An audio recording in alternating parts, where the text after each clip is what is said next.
বন্ধুরা নমস্কার। যদি প্রধানমন্ত্রী নরেন্দ্র মোদী প্রধানমন্ত্রী না হন, যদি প্রধানমন্ত্রী আরেকবার হয়ে মাঝপথে তিনি পদত্যাগ করেন, যদি কোনো কারণে তাকে সরে যেতে হয় প্রধানমন্ত্রী পদ থেকে, 5 বছর পরে হোক 5 বছরের ভেতরে হোক, তাহলে নরেন্দ্র মোদীর জায়গাতে কে হবেন দেশের প্রধানমন্ত্রী? এই কথাটা প্রথমেই প্রশ্নটা করার কারণে অনেকে হয়তো ভাবতে পারবেন, তাহলে কি আপনি ধরে নিয়েছেন যে নরেন্দ্র মোদী তৃতীয়বার প্রধানমন্ত্রী হচ্ছেন বা নরেন্দ্র মোদী দল বিজেপি ক্ষমতায় আসছে অথবা এনডিএ ক্ষমতায় আসছে? আমি এখানে সম্ভাব্যতার কথা বলছি যে প্রথমত, যদি বিজেপি একক সংখ্যাগরিষ্ঠতা নিয়ে ক্ষমতায় আসে তাহলে তো প্রধানমন্ত্রী নরেন্দ্র মোদী হবেনই। যদি এনডিএ ক্ষমতায় আসে তাহলেও নরেন্দ্র মোদী হওয়ার সম্ভাবনা আছে। যদি কোনো কারণে তিনি না হন বা তাকে নিয়ে যদি আপত্তি হয় অন্য দলগুলোর তরফ থেকে, তাহলে তার জায়গাতে অন্য কারোর নাম আসবে। আর যদি তিনি প্রধানমন্ত্রী হন তাহলে 5 বছর পরেও তো তার জায়গাতে কে বসবেন সেটা বড় প্রশ্ন। আবার অনেকের ধারণা আছে আমাদের দেশে যে নরেন্দ্র মোদী হয়তো প্রধানমন্ত্রী হলে তৃতীয়বার তিনি মাঝপথে পদত্যাগ করে 75 বছর বয়স পূর্ণ হয়ে গেলে যে কোনো সময় পদত্যাগ করে অন্য কাউকে সুযোগ দেবেন। তো কোনো না কোনোভাবে তো তারপরে কেউ প্রধানমন্ত্রী হবেন। যদি পরিবর্তন হয়, যদি ইন্ডিয়া অ্যালায়েন্স হয়, তাহলে কে প্রধানমন্ত্রী হবেন সেটা আমি এর আগে আলোচনা করেছি অন্য ভিডিওতে। আজকে আলোচনা করব যদি এনডিএ ক্ষমতায় আসে, যদি এককভাবে বিজেপি ক্ষমতায় আসে, তাহলে একটা সময় কোনো না কোনো সময় প্রধানমন্ত্রী নরেন্দ্র মোদীর পরে কে প্রধানমন্ত্রী হবেন। আমি জানি যে এই প্রশ্নের উত্তর যদি আপনাদের কাছে জানতে চাই, তাহলে আপনাদের মধ্যে কেউ বলবেন যে নরেন্দ্র মোদীর পরে অমিত শাহের নাম, যেহেতু তিনিও গুজরাট থেকে আসছেন, তিনি স্বরাষ্ট্রমন্ত্রী আছেন এবং তিনি নরেন্দ্র মোদীর সবচেয়ে প্রিয় ব্যক্তি হিসাবে পরিচিত, সেহেতু খুব স্বাভাবিকভাবে অমিত শাহের নাম চলে আসবে, আপনি বলে দেবেন। কেউ বলবেন যে না, নীতিন গডকরি। কেন? কারণ নীতিন গডকরি নাগপুরের এমপি, তিনি সংঘের সবচেয়ে কাছের লোক হিসেবে পরিচিত, ফিজিক্যালিও নাগপুরের সংঘের কাছের লোক, আবার আপনার আইডিওলজিক্যালিও অনেকে মনে করেন যে সংঘের সবচেয়ে কাছের লোক হলেন নীতিন গডকরি। সুতরাং সংঘ যাকে চাইবে তিনি প্রধানমন্ত্রী হবেন, আর সংঘ চাইবে নীতিন গডকরিকে, এটা অনেকে বলে দেবেন। অনেকে আবার বলবেন যে না, নরেন্দ্র মোদী যখন প্রধানমন্ত্রী হয়েছিলেন তখন তার নাম প্রস্তাব যিনি করেছিলেন তিনি হলেন রাজনাথ সিং। তিনি তখন বিজেপির প্রেসিডেন্ট ছিলেন 2014 সালে, এবং বিজেপিতে তিনি অনেক বড় বড় একাধিকবার প্রেসিডেন্ট হয়েছেন, কেন্দ্রীয় মন্ত্রী দীর্ঘদিনের। তিনি বাজপেয়ীজির সময় প্রধানমন্ত্রী ছিলেন, নরেন্দ্র মোদীজি মানে কেন্দ্রীয় মন্ত্রী ছিলেন, এবং নরেন্দ্র মোদীজির সময়েও তিনি কেন্দ্রীয় মন্ত্রী আছেন এখনো পর্যন্ত। সুতরাং খুব স্বাভাবিকভাবেই ওনার নাম চলে আসে। এইরকমভাবে কিছু কিছু নাম আপনাদের মাথার মধ্যে ঘুরবে এবং সেগুলি আপনারা বলবেন। এই ক্ষেত্রে আমি যে নামটির কথা এখন বলবো সেটা শুনে আপনারা অবাক হয়ে যাবেন, কিন্তু এই নামটা বলার আগে আমি আপনাদেরকে বলি যে আরএসএস এবং মানে পার্টিকুলার বিজেপির নেতাদের মধ্যে নরেন্দ্র মোদীর যে কর্মকৌশল, কর্মশৈলী, সেই শৈলী অন্য বাকিদের তুলনায় একেবারে ব্যতিক্রমী। কীরকম? কারণ হলো যে কাকে তারা অ্যাকচুয়ালি পছন্দ করে রেখেছে এইটা তাদের সবচেয়ে ঘনিষ্ঠ যে লোকরা আছে তারাও জানে না। আপনারা জানেন যে অনেকগুলো মিডিয়া গদি মিডিয়া হিসেবে পরিচিত, এবং এই মিডিয়াগুলি দিন রাত শুধু বিজেপির নেতাদের পেছনে পেছনে ঘোরে, নরেন্দ্র মোদীর পেছনে পেছনে ঘোরে, বিজেপির কেউ কেউ বলে গোলামের মতন আচরণ করে। এই কারণে অনেকে তাদেরকে গদি মিডিয়া বলে। আপনারা কি কখনো দেখেছেন যে এই গদি মিডিয়ার যারা বিজেপির এত কাছের, তারা কেউ বলতে পেরেছে যে কোবিন্দজি রাষ্ট্রপতি মনোনীত হবে, রাষ্ট্রপতি পদপ্রার্থী হবে বিজেপির? যতক্ষণ পর্যন্ত না বিজেপির তরফে অফিসিয়ালি ডিক্লেয়ার করা হয় ততক্ষণ পর্যন্ত কোনো গদি মিডিয়া আপনার অ্যাডভান্স এটা বলতে পারেনি। এত কাছের লোক হয়ে, এত প্রিয় পাত্র হিসেবে নিজেদের জাহির করার পরও তারা বলতে পারেনি। এবার কথা হলো যে আপনার দ্রৌপদী মুর্মুজি যে রাষ্ট্রপতি পদপ্রার্থী হবেন সেটা কেউ বলতে পেরেছে? কেউ বলতে পারেনি। 370 ধারা লোপ করা হবে সেইটা তার আগের দিন পর্যন্ত বা সেই দিন পার্লামেন্টে বলার আগে পর্যন্ত স্বরাষ্ট্রমন্ত্রীর দ্বারা কেউ বলতে পেরেছে? কেউ বলতে পারেনি। এটা তার কর্মশৈলী। ঠিক তেমনি বলা হচ্ছে অতি উচ্চ স্তরের একটি সূত্র মারফত অতি উচ্চ স্তরের একটি সূত্র মারফত, কিন্তু কোনো মিডিয়াতে আপনারা কখনো শোনেননি, কখনো এই যে ব্যক্তিটির নাম এখন আমি বলবো তাকে নিয়ে কোনো ধরনের আলোচনা হয়নি, হওয়ার কথাও না। কিন্তু একান্ত ব্যক্তিগত একটি বড় সর্বভারতীয় সূত্রে জানা গেছে যে যাকে বেশি পছন্দ তাদের, সেটা নাগপুরেরও পছন্দ, এটা নাকি মোদিজিরও পছন্দ, যে পরবর্তী প্রধানমন্ত্রী হিসেবে যার নাম নিয়ে তাদের পছন্দের তালিকার মধ্যে আছে, কিন্তু যাকে নিয়ে কোনো মিডিয়াতে আলোচনা হয় না। যোগী আদিত্যনাথের কথাও কিন্তু আমি আলোচনা করিনি, ভুলবশত। যোগী আদিত্যনাথের কথাও আপনাদের অনেকে বলবেন, একদম স্ট্রেট ফরওয়ার্ড বলে দেবেন আদিত্যনাথ হবে, কেন তিনি সন্ন্যাসী। কিন্তু যে নামটির কথা বলবো আপনারা শুনে অবাক হয়ে যাবেন, সেই নামটি ম্যাক্সিমাম সম্ভাবনার কথা বলা হয়েছে সেই সর্বভারতীয় সূত্রটির দ্বারা, সেটা হলো আসামের বর্তমান মুখ্যমন্ত্রী হিমন্ত বিশ্ব শর্মা।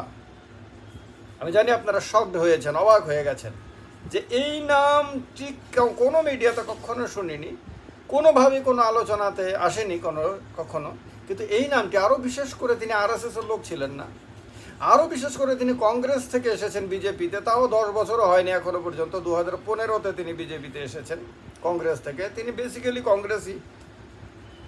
তিনি, তার নাম কিভাবে নরেন্দ্র মোদীর পরে প্রধানমন্ত্রী হিসেবে, যদি বিজেপি আপনার ক্ষমতায় আসে এবং থেকে যায় দীর্ঘদিন, তাহলে কিভাবে তার নাম আসতে পারে?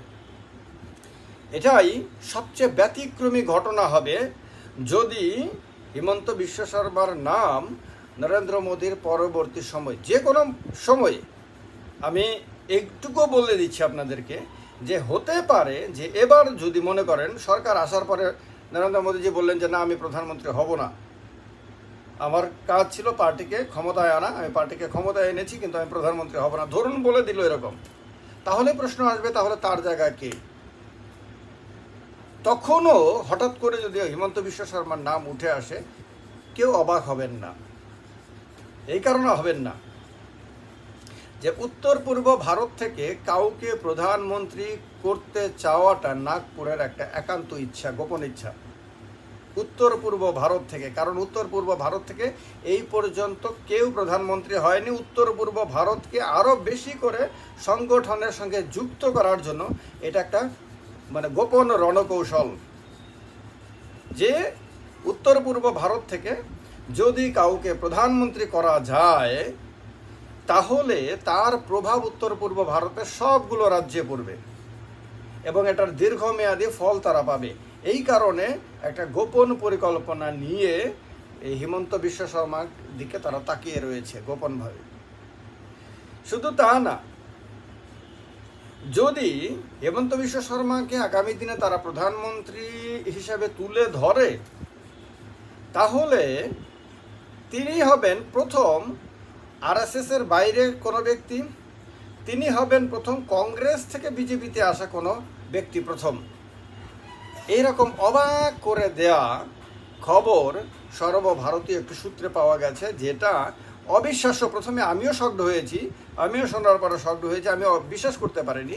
কিন্তু বলা হয়েছে যে যেটা তোমরা সবাই শকড হবে, অবিশ্বাস করবে, সেটাই গুপ্তভাবে তাদের চিন্তা স্তরে রয়ে গেছে এবং অনেকগুলো কারণ রয়েছে। তার মধ্যে সবচেয়ে বড় কারণ হলো উত্তর পূর্ব ভারতকে এটা করা। আর উত্তর পূর্ব ভারত থেকে আপনারা বলবেন কেউ কেউ যে ডক্টর মনমোহন সিং তো 10 বছর প্রধানমন্ত্রী ছিলেন, তিনি তো উত্তর পূর্ব ভারত থেকে। অ্যাকচুয়ালি তা না, উত্তর পূর্ব ভারতের আসাম থেকে তিনি রাজ্যসভার সদস্য হয়েছিলেন, কিন্তু তিনি আসামে জন্মকর্ম না, তিনি মূলত পাঞ্জাবি, তিনি মূলত শিখ এবং তিনি পাঞ্জাব ভিত্তিক। তো তিনি রাজ্যসভার সদস্য হয়েছেন। যেমনভাবে নরেন্দ্র মোদী বারাণসী থেকে, উত্তরপ্রদেশের বারাণসী থেকে আপনার পার্লামেন্টে গেছেন, কিন্তু তিনি বেসিক্যালি গুজরাতের।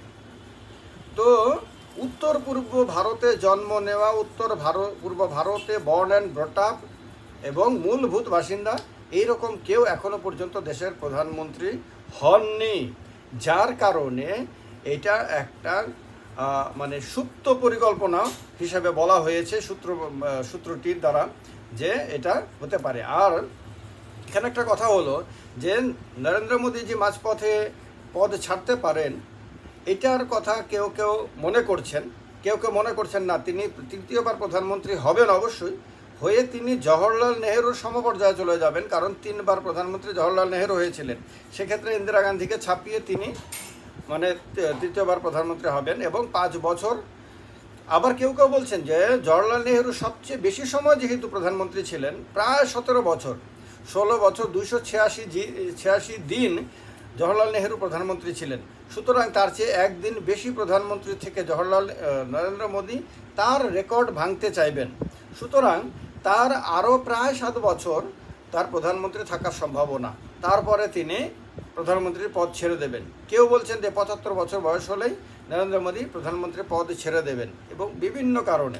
তবে তিনি সুস্থ থাকুন, তিনি আরও দীর্ঘজীবী হন, এটা আমরা সবাই চাইব, কিন্তু কোনো না কোনো দিন কোনো না কোনো কারণে তো তাকে পদ ছাড়তে হবে। তো সেই ক্ষেত্রে তার উত্তরসূরি হিসেবে এখনই যাকে নিয়ে গোপনে পরিকল্পনার স্তরে যাকে রাখা হয়েছে, তিনি মোটামুটি 55 বছর বয়স্ক, এখনও পর্যন্ত খুব বেশি বয়স না ওনার। তিনি আসামের মুখ্যমন্ত্রী হেমন্ত বিশ্ব শর্মা। হয়তো তিনি নিজেও হয়তো এই ভিডিও দেখলে পরে অবাক হবেন, আবার অবাক নাও হতে পারেন, কারণ এখন তিনি হিন্দুত্বের ব্র্যান্ড হয়ে তিনি বিজেপিতে অন্য অনেক নেতাদেরকে ছাপিয়ে গেছেন।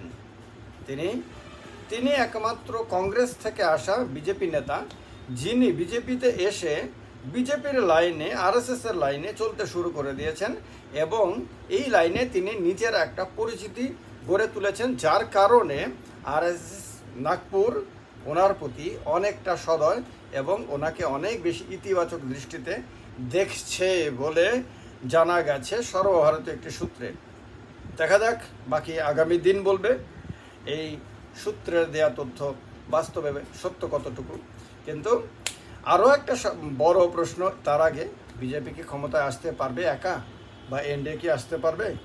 যদি আসতে পারে তাহলেই এই সমস্ত আলোচনার শেষ পর্যন্ত গুরুত্ব থাকবে, আর যদি আসতে না পারে, যদি তার জায়গাতে ইন্ডিয়া জোট ক্ষমতায় চলে আসে, তাহলে আর এই সমস্ত আলোচনার কোনো অর্থ থাকবে না, সব গুলিয়ে যাবে। আপনাদের মতামত অবশ্যই কমেন্ট বক্সে কমেন্ট করে জানাবেন। ভালো থাকবেন, নমস্কার, জয় হিন্দ।